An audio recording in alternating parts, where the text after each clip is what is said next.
뉴스 속 사건과 똑같은 일이 우리 집에서 벌어졌다. 사람들은 뉴스를 보며 이렇게 말한다. 저런 일은 드라마에서나 있는 거지. 남의 집 이야기잖아. 나 역시 그렇게 믿었다. 적어도 그날 전까지는. 그날 저녁 텔레비전에서 흘러나오던 뉴스 자막을 아직도 잊지 못한다. 가족 공모 의혹 내부자 증언 확보. 앵커의 목소리는 차분했지만 화면 속 키워드들은 이상하리만큼 낯설지 않았다. 차명 계좌, 역할 분담, 내부 공모, 증거 은폐. 나는 리모컨을 쥔 손을 잠시 멈췄다. 그리고 이유 없이 심장이 빨라졌다. 설마 하는 마음과 이미 알고 있다는 직감이 동시에 고개를 들었다. 우리 집도 너무 조용했기 때문이다. 남편은 소파에 앉아 휴대폰만 보고 있었다. 아이들은 각자 방으로 들어가 문을 닫았다. 시어머니는 안방에서 TV 소리를 키운 채 누워 있었다. 겉으로 보기엔 평범한 저녁 풍경이었다. 그러나 그날따라 모든 사람의 침묵이 계산된 것처럼 느껴졌다. 나는 부엌에서 컵을 씻다가 문득 손을 멈췄다. 싱크대 아래에서 희미하게 들리는 진동음. 처음엔 착각인 줄 알았다. 그러나 다시 한번 분명히 울렸다. 누군가의 휴대폰 알림. 이 집에서 쓰지 않는 낯선 진동 패턴. 싱크대 문을 열자 오래된 서류 가방 하나가 보였다. 먼지가 쌓인 가방. 그 안에 휴대폰이 있었다. 전원이 켜진 채 무음으로 설정된 폰이었다. 나는 한동안 그 자리에 서 있었다. 이걸 열어보면 다시는 예전으로 돌아갈 수 없을 것 같았기 때문이다. 하지만 이미 돌아갈 수 없는 선을 이 집은 훨씬 전에 넘어간 상태였다. 잠금 화면에는 알림 메시지가 떠 있었다. 정리 끝났어. 내일 3번 계좌로 이동. 보낸 사람은 저장되지 않은 번호. 그러나 이상하게도 나는 그 말투를 알고 있었다. 너무도 익숙한 말투. 남편이 회사 통화할 때 쓰던 문장 구조. 시어머니가 돈 이야기할 때 쓰던 표현. 손이 떨렸다. 그러나 이상하게도 공포보다는 냉정함이 먼저 올라왔다. 아, 이거구나. 머릿속에서 퍼즐 조각이 맞춰지는 소리가 났다. 그날 밤 나는 잠을 자지 않았다. 대신 집안의 모든 소리를 들었다. 누가 몇 시에 화장실을 가는지, 누가 통화를 하는지, 누가 방문을 잠그는지. 그리고 새벽 2시. 시어머니 방에서 불이 켜졌다. 이어 낮게 통화하는 목소리가 들렸다. 뉴스 봤지? 아직 우리 쪽은 안전해. 걔는 모를 거야. 걔. 그건 분명 나였다. 그 순간 나는 확신했다. 이 집에서 벌어지고 있는 일은 단순한 가족 갈등이 아니었다. 이건 구조였다. 역할이 나뉜 하나의 시스템. 다음 날 아침 나는 아무 일 없다는 듯 식탁에 앉았다. 남편은 신문을 읽었고 시어머니는 반찬을 평가하듯 한숨을 쉬었다. 요즘 세상 무섭다. 시어머니가 TV를 보며 말했다. 가족끼리도 믿으면 안 된다니까. 그 말에 남편이 고개를 끄덕였다. 나는 미소를 지었다. 그리고 그 미소가 이 집에서 마지막으로 평화로웠던 표정이 되리라는 걸. 그들은 몰랐다. 그날부터 나는 기록을 시작했다. 의심이 아니라 사실을 위해서였다. 감정이 아니라 증거를 위해서였다. 집안에 있는 모든 종이, 통장 사본, 차명으로 개설된 보험, 통화 시간대, 메시지 패턴, 그리고 무엇보다 그들이 나를 얼마나 바보로 생각하고 있었는지.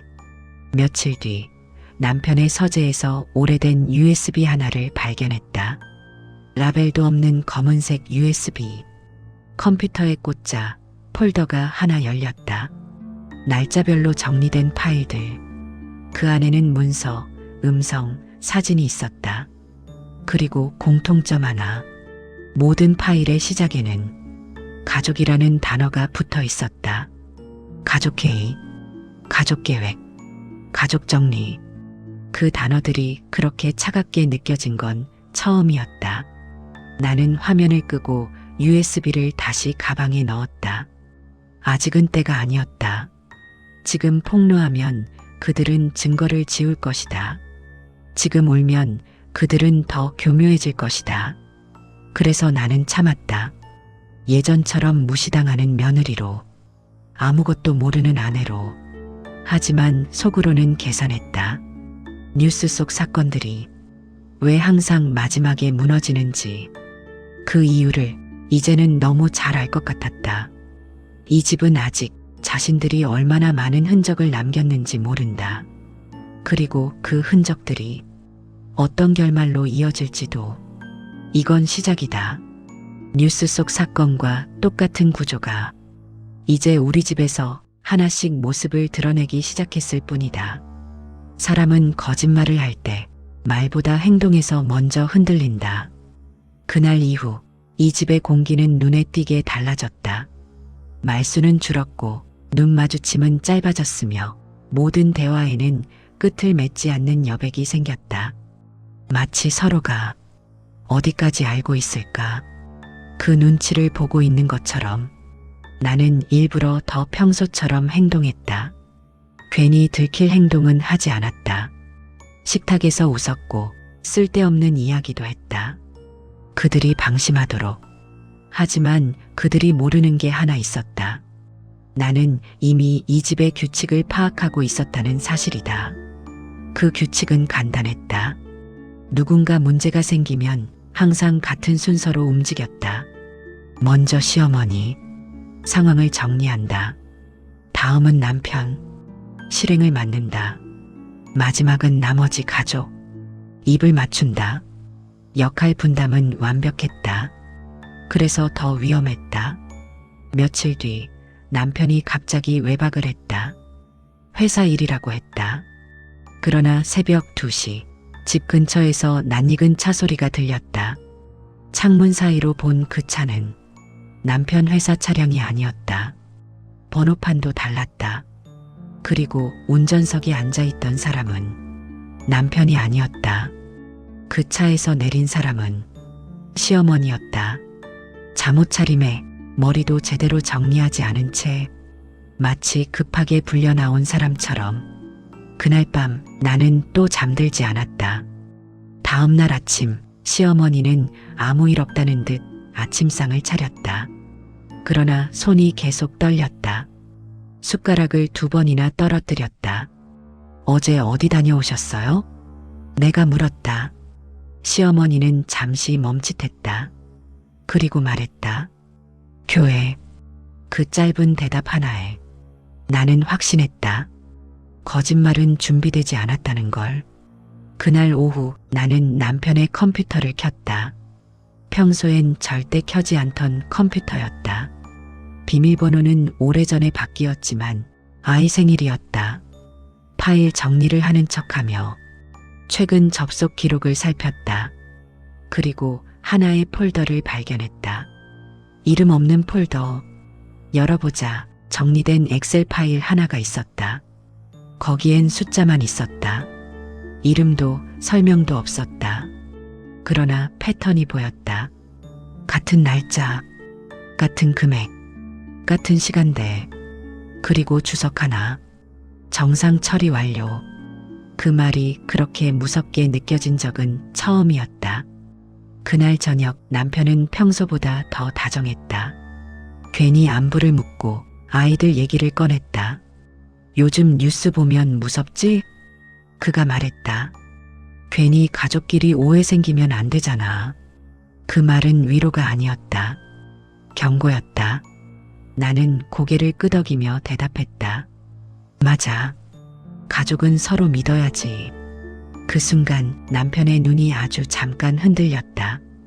이 집에서 가족이라는 단어는 믿음이 아니라 침묵을 뜻했다. 며칠 후 시어머니가 갑자기 나를 불렀다. 차를 마시자고 했다.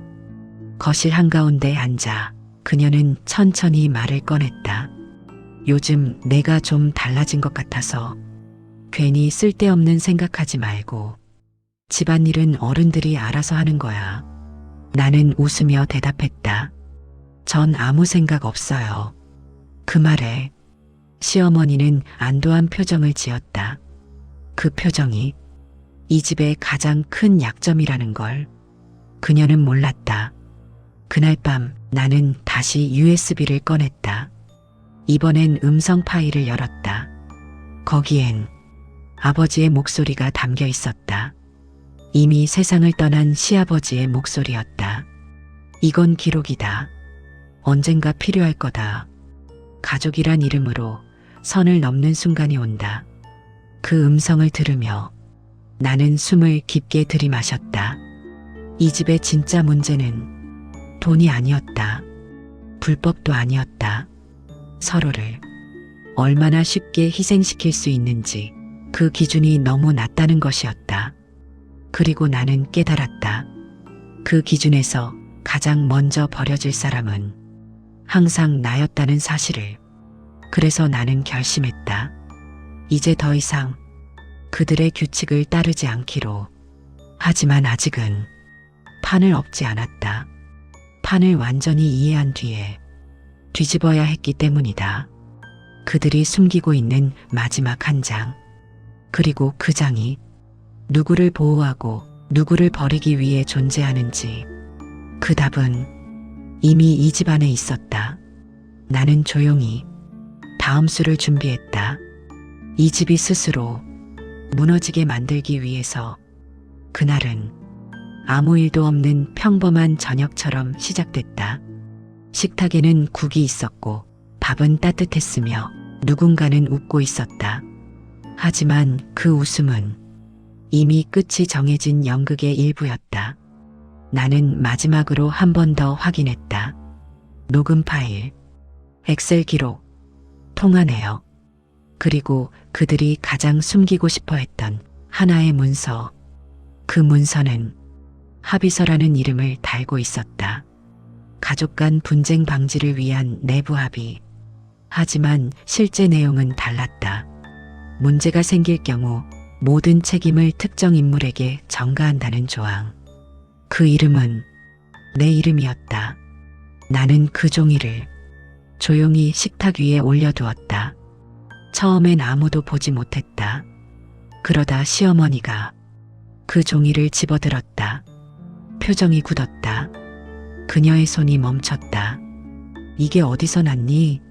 나는 대답하지 않았다. 대신 노트북을 열었다. 화면에는 날짜와 금액이 일치하는 기록들이 떠 있었다. 그 옆에는 정상 처리 완료라는 메모. 남편이 자리에서 일어섰다. 이건 오해야. 설명할 수 있어. 나는 고개를 저었다. 설명은 이미 끝났어. 그때 마지막 파일을 재생했다. 시아버지의 음성이 거실을 가득 채웠다. 이건 경고다. 가족이 서로를 버리는 순간 그 가족은 이미 끝난 거다. 시어머니는 의자에 주저앉았다. 그녀는 이해했다. 이제 더 이상 통제할 수 없다는 걸. 남편은 나를 보지 못했다. 아니, 보지 않으려 했다.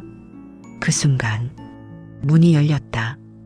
외부에서 함께 온 사람들, 법적 대리인, 그리고 관계기관 직원. 모든 건 이미 준비돼 있었다. 그날 밤 이 집의 모든 계좌는 동결됐고 모든 기록은 제출됐으며 그들이 믿던 가족 보호막은 아무 의미가 없어졌다. 나는 마지막으로 식탁을 바라봤다. 그곳엔 더 이상 가족이 없었다. 공범만 남아 있었다. 며칠 뒤 집은 비워졌다. 시어머니는 요양시설로 옮겨졌고 남편은 조사를 받게 됐다. 나는 아무것도 빼앗지 않았다. 그들이 스스로 모든 걸 내놓게 만들었을 뿐이다. 가족이라는 이름으로 선을 넘은 대가. 그 대가는 생각보다 명확했다. 나는 마지막으로 집 문을 닫으며 말했다. 이제 끝이에요. 이건 복수가 아니라 정리였어요. 그리고 나는 돌아보지 않았다. 가족이라는 이름으로 저질러진 공범 구조. 당신이라면 이 선을 넘지 않았을 자신이 있나요? 이 이야기가 누군가에겐 경고가 되길 바랍니다. 구독, 좋아요, 알림 설정은 이런 현실 속 사이다 정리 이야기를 계속 세상 밖으로 꺼내는 가장 큰 힘입니다. 여러분의 한 줄 의견이 다음 진실을 움직입니다.